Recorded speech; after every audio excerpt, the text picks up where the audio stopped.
Welltok transforms the way population health managers partner with consumers to optimize their health and get rewarded. We have the co-founder and chief growth officer for Welltok, Scott Rotermund. It's happening right here, right now, on Red Hot Healthcare. Let's go.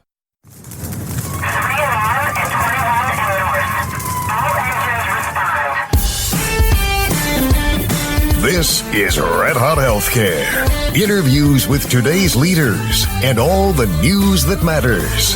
Here's your host, Steve Ambrose. Hello and great to have you aboard. I'm your host, Dr. Steve Ambrose. For past and upcoming episodes, find us on iTunes and most podcast directories, or on our eye-catching website, redhothealthcare.com. Today's episode of Red Hot Healthcare is sponsored by Walk the Ridge. Incivility between those of different opinions and views is skyrocketing. It's causing harm to relationships as well as results in corporate culture. Walk the Ridge is a movement that's free to join, and it stresses that people practice tips and strategies in better listening and more civility.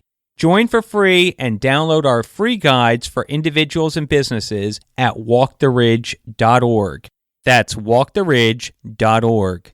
Walk the Ridge, promoting greater civility in our society.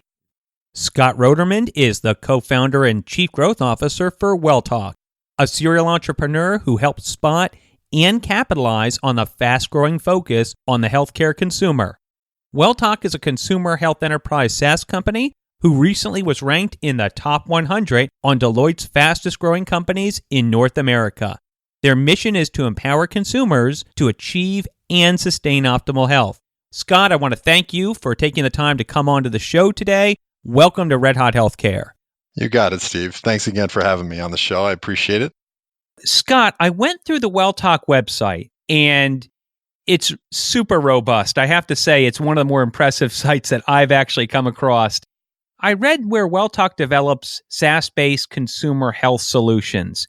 I want you to go through for our audience, please, and just kind of break down Welltok in terms of what it offers in terms of technologies and products. Let me just start with, the overall mission of Welltok. We want to empower people to become engaged healthcare consumers, living at their highest level of well-being. To us, there's really 5 key capabilities to really help the consumer navigate the healthcare system and really help our clients, whether it's a health plan or an employer group or others, to really understand and target the right people. You want to curate and connect all the different content that exists out there, right? So think about all the various point solutions that exist. So whether it's a Propeller Health around COPD, whether it's Mayo content or content from a WebMD, et cetera, you want to be able to curate that and really present the right content to the right consumer. And then you want to create an experience where you can engage and guide them, right? So when you engage and guide them, that's all of our engagement services. Right. So our ability to text or nudge or email or really just prompt that consumer to remind them to get a flu shot or to remind them about entering in their steps or signing up for a 401k or whatever the action may be. And then one of the 4th capabilities is the ability to reward. You've got to be able to reward the end consumer. So whether it's intrinsic, points-based, competition-based, or whether it's extrinsic, and you're doing it through monetary rewards, whether it's a gift card or cash or sweepstakes, you've got to be able to administer that as well. And then finally, you got to be able to learn and optimize. We'll talk about a little bit later, I'm sure, AI and cognitive, but you got to understand what the end consumer is completing so you can learn what they did and recommend the next best recommended action to them based on what you've learned. Because if it's a flat website or flat experience, you're not going to get the overall consumer engagement that you would want. Consumer engagement is an area that I'm really hot on myself. Health systems, hospitals, certainly even drug companies are just now getting into this game. I think they're getting into it, frankly, Scott, because they're being forced into it with the deductibles now being so high in the first dollars coming out of the patient's pocket. But then also, I think down the road, I really see in particular the providers and the health systems that are going to be the most successful as truly being ones that are going to know how to properly engage and sort of take those patients down their care journey, as it were. I know for some people these are just buzz terms, but I know for you and I mean, it means everything in terms of bottom line results, and I think ultimately really the difference between long-term sustainable success in this system and not. Oh, no question. I think when you look at consumer engagement, that is the buzz. Everybody's focused on that. And when you focus on the industries that you just mentioned, they've typically been more B2B. They haven't really taken into consideration the consumer. But now, when you're thinking about a health system, like you mentioned with the provider, right? It's not about the patient anymore. It's about the consumer, and they're changing their lens. But the same thing holds with a health plan, right? They're not thinking like a member anymore. They're thinking about their consumer and their customer. So they've got to flip as well. So you're going from that wholesale model with health plans to more of a retail model. So everybody's really focused on this consumer. Same thing holds with employer groups, right? It's not an employee, it's actually the consumer. How do we get the end consumer engaged? Because that's really what unlocks all the savings that we're looking for and all of the value that we're looking for. It's very clear now that there's a blending going on, that you see health plans now that are actually getting into the business of being providers as well. You're seeing it obviously with Humana. You're seeing it with the pending Aetna CVS deal. You're seeing it certainly with Optum and what they're doing as far as buying out surgical centers all around the country. I think they just bought the advisory board company too. Just seems like that a lot of companies from the different segments are starting to blend together. And I would imagine that works well, especially too, with employers getting more empowered from your end also, that employers no longer are just going to go to what we used to call the BUCAs, Blue Cross, United, Cigna, Aetna, and just say, yeah, you handle it for us. Oh, no question. So whether it's Amazon talking about getting into the PBM space, you look at CVS and Aetna coming together, Amazon, JP Morgan Chase, as well as Berkshire Hathaway talking about doing what they're doing. Look at the Health Transformation Alliance. They've been doing that for 2 years. There's a lot of companies that have banded together to transform healthcare. Everybody's focused on we've got to do things differently, which I think is an exciting time and an incredible opportunity for us, right? Not just for Welltok, but the overall industry. Everybody's focused on that. And there's a lot of money, a lot of innovation, a lot of great ideas coming to the forefront. Right. And I think everybody's coming to the same conclusion.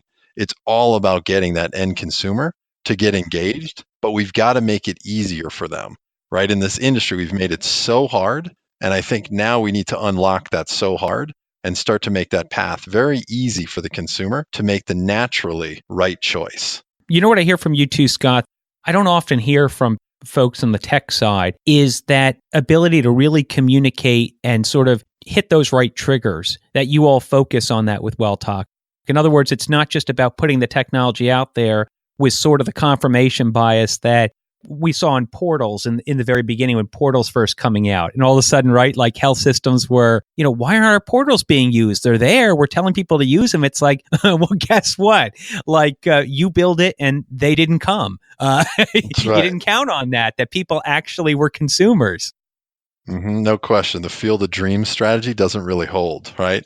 And if you look at a lot of those sites that were built, I mean, they're very, very flat. It's really one size fits all. And no matter if you're a senior and you're a 65-year-old woman living in Texas, or you're a young, healthy 25-year-old male living in New York City, you're seeing the exact same thing. When the objectives for not only the consumer, but also the objectives for, let's use health plan as an example, are completely different.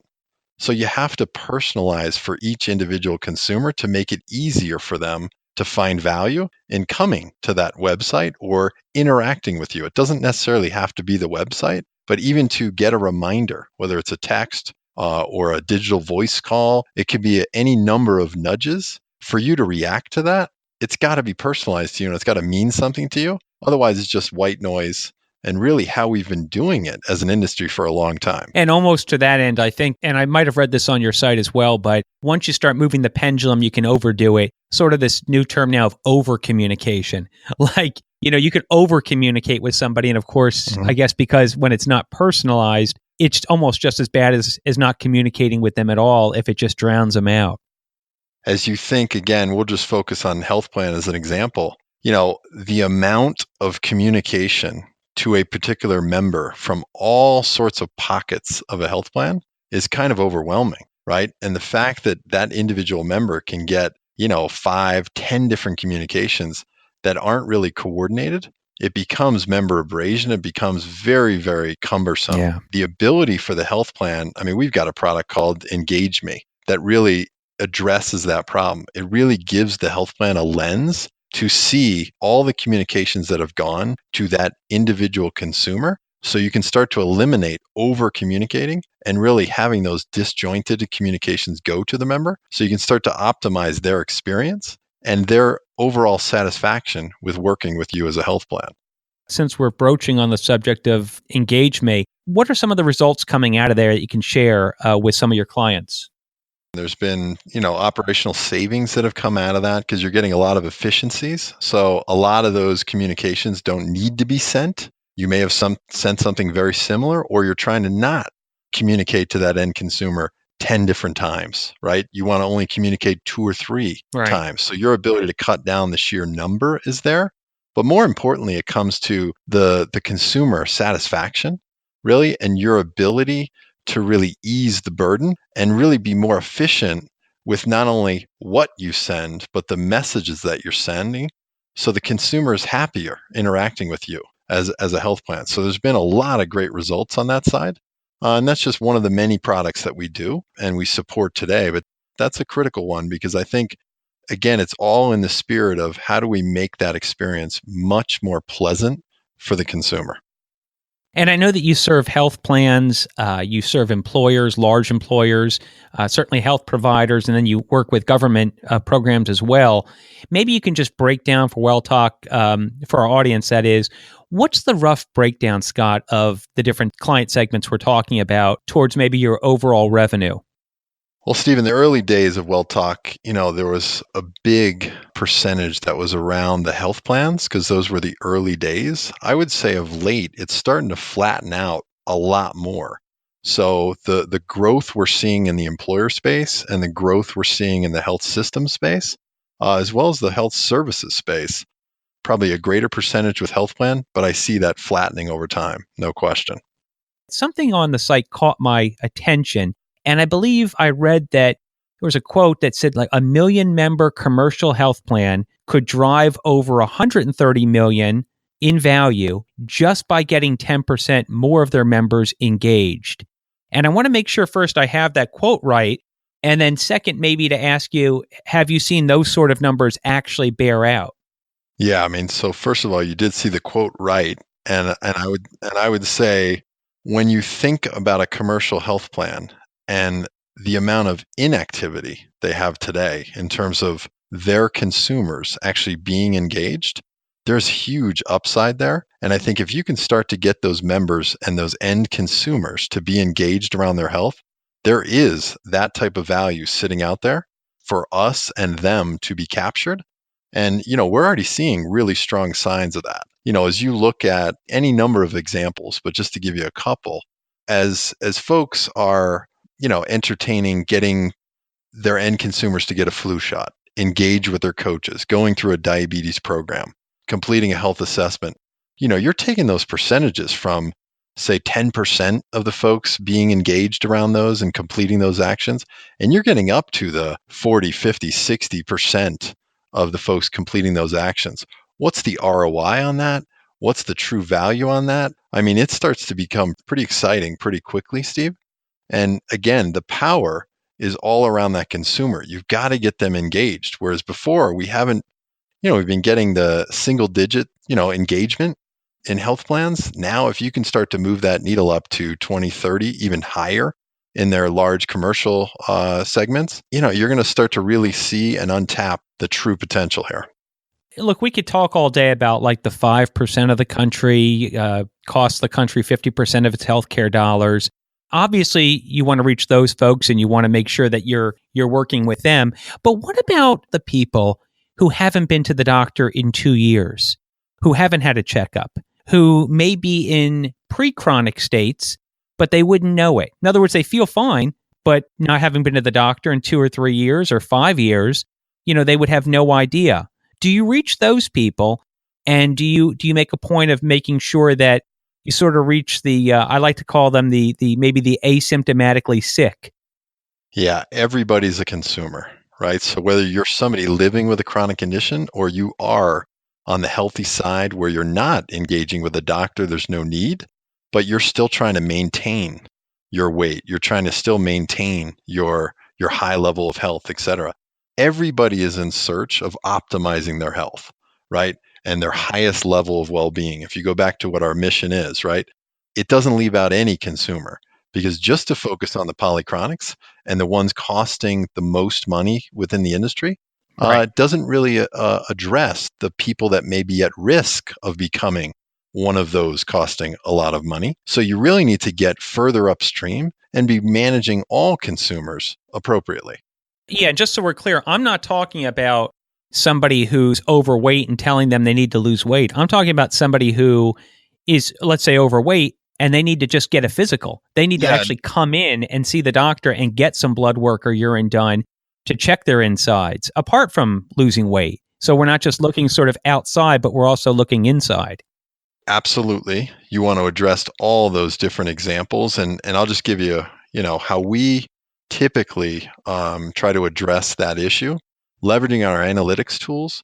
We have a consumer database of 275 million Americans, about 800 different data variables. Now, what does that mean? How do we use that?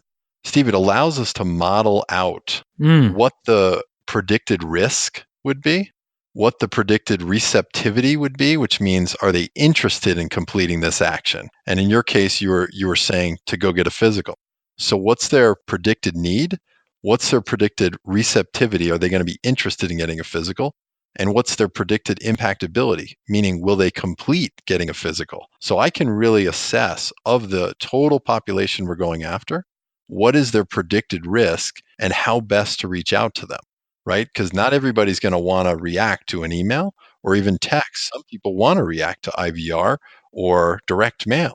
I mean, it's really any number of those got different it. communication channels, and leveraging your analytics to identify that end consumer on who's going to be the most receptive and the most impactable, and reaching them out with the right information and the right nudge at the right time is what's going to get you the results you want. So Right. again, it cuts across not just the folks managing and living with a chronic condition. It is the people that you're just trying to get a flu shot or get that annual physical that you're mentioning. The actions almost are immaterial, because what that action is, Steve, we can model out against any one of those. So it allows you to be very targeted Yeah. and very specific. And through the consumer's eyes, it allows you to be very personalized and very relevant to them. I'm sure that you all use a whole backdrop of behavioral science, and we'll Mhm. get into AI in a little bit, but obviously that's becoming more clear and more clearly needed in the market. Let's talk finance. Let's talk debt. Mhm. Welltok raised 176 million. Do I have that number right, or is that number low? It's been a busy couple years, Steve. Yes, that's accurate. Okay. So Welltok has raised $176 million in funding over 11 different deals. In the last 4 years, being very busy, you've acquired 5 different companies. Was the amount of raise needed initially?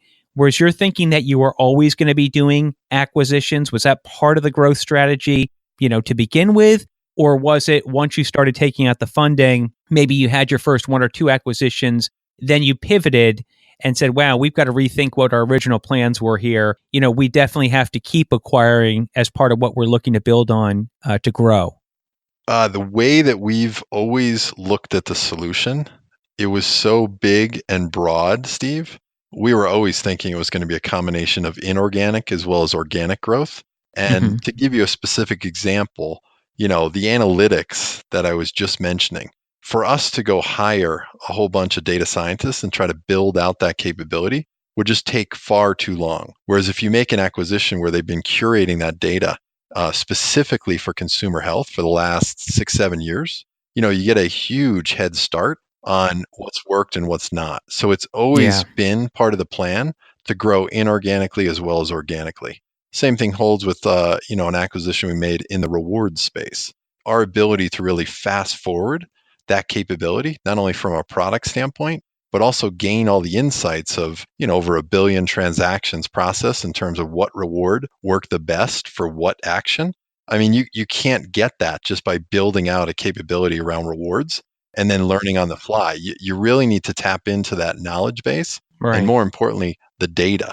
So it hasn't been where Welltok has been pivoting based on what we've learned. The strategy has pretty much been straight on since day one. It's definitely grown in terms of how big and robust the solution needs to be. But as you look at all the point solutions that exist in the market today, right, attacking one chronic condition or trying to solve one specific aspect, if I'm a health plan or if I'm an employer group or if I'm a health system, for me to work with 50 different companies is very, very difficult, time consuming, costly, et cetera. If I can work with one company like Welltok that does all that integration, does all the administrative headache, and really allows me to personalize at that consumer level, you take away a lot of the burden. So no question, it's been the strategy since day one. It's just a matter of how fast we can meet the market demand.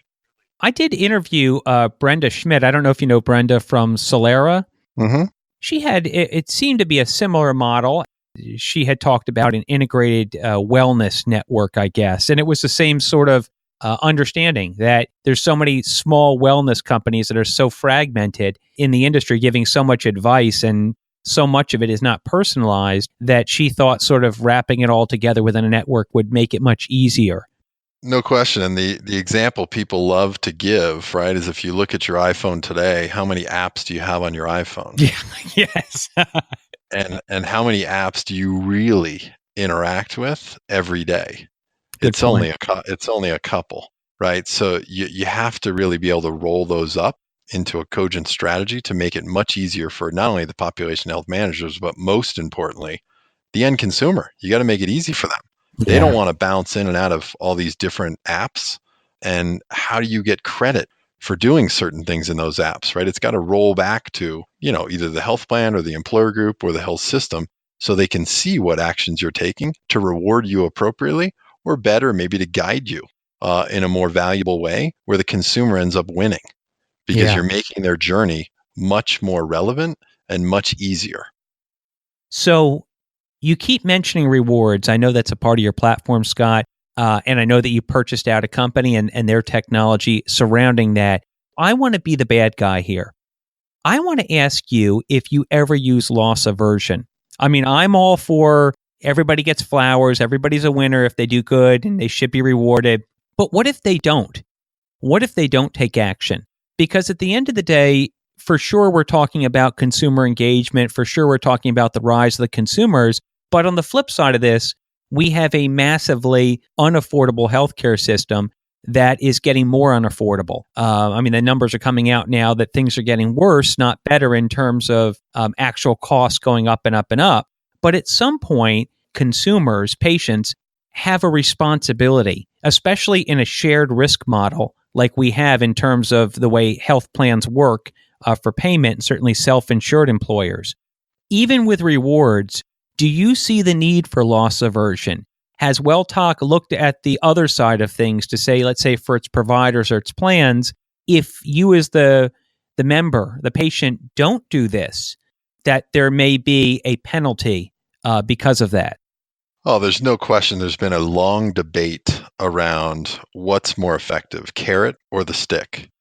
From Welltok's perspective, we need to be able to support either one, right? Because at the end of the day, we're a solution, a SaaS offering that allows our clients to really configure the solution around any reward, whether it's intrinsic or extrinsic, and whether you want to do it in terms of, as you mentioned, participation awards, right? Where everybody gets the flowers and gets the ribbon, et cetera, or you earn the reward and everybody's celebrating the fact that you achieved this goal. Right. But there's also the other argument that you mentioned, right? If you don't do this, what are the consequences? And for me, as a platform and as a SaaS offering, I can't really weigh in and say one way or the other is going to win. because each of my customers may view that differently. So I've got to be neutral and agnostic to that debate. Right. If you're asking Scott's opinion is absolutely we need to get to where the consumer takes more responsibility for their health. What I've struggled with in the industry is we've made it so hard for them. It's hard to hold them accountable for that. But as technology is an enabler to make that much easier, we're starting to run out of excuses as to why they shouldn't be held more accountable. I do think they should be more held accountable. Yeah. Now, does that go all the way to the stick and you really penalize them for not accomplishing things? We'll leave that up for the debate. But I would tell you, the easier we can make it for them, the higher the likelihood it is. And as you mentioned, as things shift to more high deductible health plans and first dollar is more the consumer's responsibility, they've got to be smarter consumers. And they've got to start to take responsibility for the actions they're making because it's having a lot of downstream impact, not just on the health plans and the providers and the employers, et cetera, but on their own health. And they've got to take more responsibility for that. If we were both holding a beer now or even a glass of water, we'd be clinking glasses. I couldn't agree with you more. And when I went down to HIMSS last year, I was that guy that stood up in the crowd. And one of the questions I had was, I forget the segment I was in, but I asked the question about this. The person on the stage actually said, well, what would you suggest? And I said, well, I'll tell you what I would suggest. I would suggest 2 different prices. You should have on every bill that goes out to a patient, the normal contracted rate price from your carrier. And then if you're part of our, Wellness Plus, A Plus, top level, silver sneakers, whatever you want to call it, program, where you are doing the minimum amount of work to participate, then you're going to get 3% less or 5% less or whatever it might be. But to clearly show the patient that, look, your participation matters and we're willing to compensate you financially. I often find it very interesting, Scott, that health systems, in particular, I'll pick on health systems, but health systems seem to sort of gotten involved with the consumerism a lot more, and certainly with things like HCAPS a lot more when it really started mattering to their dollars. So why they would think that dollars don't matter to patients is really beyond me, especially in a time where there is such unaffordability. That was just my answer. And that's maybe just one thing I would think of is starting to say, look, you're going to pay regular fee like you always do, but that'll be a punishment because you can actually wind up paying a little less if you do just a little more, and we're going to make it easy for you. Yeah, I think if you look at the situation we're in as a country and the healthcare costs and how they're just skyrocketing, I don't know how you get ahead of this without really pushing more consumer responsibility and really getting people's attention.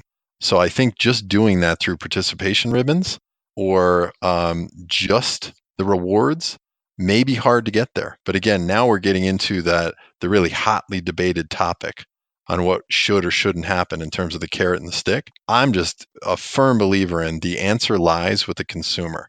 Yeah. Got to make them more responsible for their own health because otherwise it's just hard to do. No policy change is going to do it by itself, right? No reward is going to do it by itself. We've got to get to that consumer where they understand the impact. Whereas right now, it almost seems like folks are flying blind in terms of what the impacts are, not only to themselves, but also to the cost to the system. It's so interesting. I think the average person on the street really does not have an idea of how fee-for-service works and how cost-sharing works. I mean, they know bits and pieces of it, but I can remember tuning into a show. I won't name the show, but I will say it was one of the more popular cable evening shows, Fair and Balanced. And when I tuned in on it, the person on the show was touting how wonderful, then candidate Donald Trump's plan was going to be to start selling insurance across state lines, and it was going to really fix healthcare.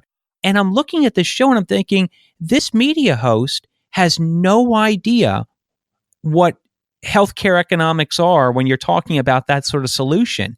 And of course, there was a lot of flack afterwards from all the healthcare economists. But how many people listened to that show and just thought, well, it's just that easy. You just have to sell insurance across state lines. And sometimes I think that it's such a disservice that people are not more literate about how the insurance and how the healthcare system actually functions with all parties involved. They've never had to learn about that.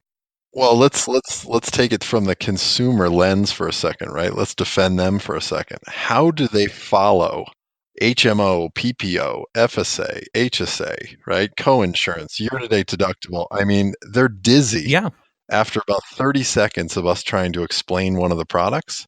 So I actually look myself in the mirror and I say, it's actually us in the industry. We've right. got to make it easier for the consumer. Because as you look at these really amazing companies that have just, disrupted things completely, it was so easy for the customer. That's why they've disrupted Right. it. We have not done that in healthcare. Now, do I think a truly consumer play can disrupt the healthcare industry? I don't. I think you've got to understand how the industry works. However, you've got to have the knowledge to really translate that into the consumer lens and through the consumer, perspective. So I do think you've got to have a strong understanding of how health plans, providers, right, employers, brokers, and everybody else interacts. So therefore, you then can make sure all parties are taken into consideration as you disrupt. I definitely see your point there. The only thing I would say is, and I wrote a long article about this several months ago about the history of the fee-for-service system in our country, the 50-plus year history, and the fact that it really largely is not a consumeristic system. It never was. And, like any other non-consumerism system out there, quality goes down, costs skyrocket, and, it just keeps going on and on. The prices are regulated, right? There's no competition. And I can remember last year, again, I was at HIMSS and somebody was talking about price transparency. And they, I sort of said, well, when are you going to get into actually talking about lowering pricing? And this person who was a pretty high up chief marketing officer looked at me almost like I was speaking gibberish. He kind of said, well, what do you mean? I said, well, what I mean is like, everybody talks about lowering costs. Costs are too high. We got to lower costs. But I don't think the word costs to most people in healthcare equate to the word prices. I think when people talk about costs, they talk about like, well, the cost to drug companies, the cost to actually to hospitals, the cost to health plans. But I don't think people really look at the pricing that comes to consumers. What is your take on not just lowering costs, and I'm talking about providers, health plans, drug companies, of course, but once those costs are lowered, passing that off to end consumers, to healthcare consumers in the form of lower prices, maybe where those prices are far more competitive than they are today? Well, you gave a couple of examples earlier in the conversation, right? I mean, if you are somebody who's taking care of themselves, if you are an educated consumer and your healthcare knowledge is very, very high, and your ability to really go to the right provider at the right time, et cetera, Steve, you're going to start to get that natural competition. Once you get these smarter, more informed consumers, they're going to put the necessary pressure on that free market to drive the costs lower Right. and the prices lower, because otherwise they're not going to be successful. The consumer is going to find another place to get the same service at a lower cost. We just have done a terrible job of making that easy for the consumers to really identify where that lower cost, equal value solution may be. And I think when you look at what we're doing at Welltok, that's exactly what we're trying to do. We're trying to make it simple for the consumer and really ease the burden, because then I do think you're going to get the costs that are going to come down, because you're not only going to get the efficiencies, but you're going to get that pressure from the consumers to force everybody to do better. Okay, so Scott, I know there was recently a piece where Welltok's CafeWell program or CafeWell platform was selected by Ovum for helping population health managers specifically to improve the health of their consumers. As far as the actual numbers, the results that have come from CafeWell, maybe you could just give us some high-level statistics, something that would just, clearly punch out some obvious wins here in terms of maybe educating our audience a bit more as to the upside. Yeah, absolutely. As I get into the numbers, just to make sure we frame what we do at Welltok and why this matters and why we can get these results if we're working with a population health manager like a health plan or employer group or health system. Our ability to really serve them where they can identify any objective.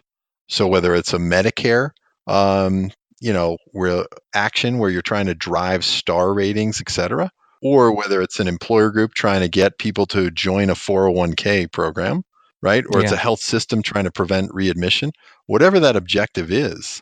My job at Welltok is really to give them a solution where they can address every one of those objectives by leveraging our ability to target with the analytics, be able to reward appropriately, engage them, so reach out to them in a variety of means, and be able to report back whether I'm having success against that objective or not. They want to make sure that they can accomplish that objective and see that the dollars they're spending with a company like Welltok is actually getting them the return. Are we seeing that? The answer is yes. I mean, the operational efficiencies that we see, are 40 to 50% gains. Really? As you think about all those population health managers, they're trying to grow, right, and drive revenue. Or in the case of an employer group, they're trying to drive new talent and acquire new talent into the company, et cetera. Yep. Our ability to get them, we've seen anywhere from 10 to 1 ROIs on that. Our ability to drive better healthcare value. When you start to go to earlier on in our conversation about, having the consumers be more accountable and driving those costs lower, are we able to do that with what we've been doing? The answer is yes. I mean, we're showing things as high as 13 to 1 in certain areas. These numbers that people rattle off for ROI, there's a lot of folks in your audience that are going to roll their eyes because everybody is coming forward saying, I do 7 to 1, 10 to 1. I tend to try to simplify the whole conversation to say, listen, the reason why we're having so much success at Welltok is we make it very simple for us to get the consumers engaged and complete actions. Yeah. Those actions can be linked directly to healthcare value, like a flu shot or engaging with a coach, et cetera. But they also can be fun, where you're participating in a competition on who can run the most miles, right? Or it can be fun where you're testing healthcare knowledge with quizzing and so forth, where people are just learning fun facts, et cetera. It doesn't need to be a to-do list, but you're really just getting that consumer engaged to complete those actions. And that path and that journey is what unlocks the value that we just mentioned. Yeah. And as you said before, in the beginning of the conversation, you're always learning. You're always getting back that data, which is great. You're always optimizing. Exactly. Let's jump into this here. I know that Welltok is staying on the cutting edge, and I would imagine if you haven't already done so, you're going to be investing into artificial intelligence into your solutions.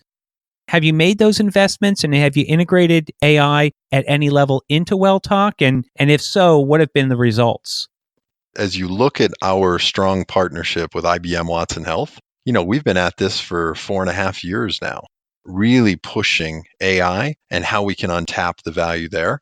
The early indications for us are, the ability to interact with a chat bot or voice to text and really ask benefit related questions or resource related questions. Think of what that experience is. You're either calling into a call center, which no consumer really wants to do, or you're referencing that, beautiful 100-page PDF that you're trying to find your answer in there. Right? If you can streamline that and really get your answer in a couple of seconds interacting with a tool, you can see the upside there. Well, as you see the upside there, you naturally transition to, well, what if I had a question about pregnancy, or what if I had a question about nutrition? Guiding the consumer to the right resource at the right time and making it very simple to do that is exactly how we're leveraging AI now. Right? So it's a huge navigation tool, as well as trying to just answer benefit and resource related questions. You're starting to navigate them to the right content. So whether it's an article or whether it's a video, or I'm guiding them to the appropriate coach or provider location or the appropriate program. And again, it goes back to the theme of this whole conversation, empowering the consumer, making it easier for them, thinking through their lens. Yeah, allowing them to take next best actions and that intuitiveness, which is just so important. Scott, final question here. And I like to always tend to ask a fun one at the end, but this is one to think about. If you had all the major healthcare policy decision makers on the phone right now, all across the country, states, federal, and they're all listening to you intently, and they've got their ear on the phone, and they're anxious to hear your words, what would you tell them about the direction of healthcare today and what you feel needs to be the biggest change for our future? It's a great question. Great question, Steve. And I would tell you the consumer is the number one untapped resource in healthcare. We tend to debate things constantly that don't take into consideration the consumer. We've got to shift our focus completely to that consumer and leverage technology as the enabler, but it's always to get those consumers really engaged and involved in their health, right? That's how you're going to reverse the incredible spend that's happening in the country and the costs that are spiraling out of control. I mean, it's got to come down to the consumer. That is, no question in my mind, the answer.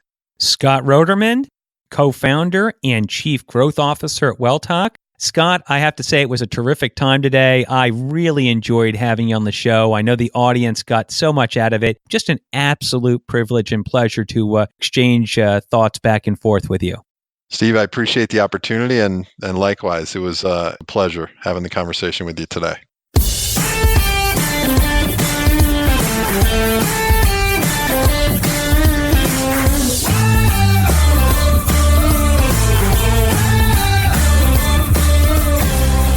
You've been listening to Red Hot Healthcare with Steve Ambrose. Subscribe to us on most major podcast directories. For media or business inquiries, reach out to media@redhothealthcare.com. Thanks for listening. This is Denny Colonna. We're out of here.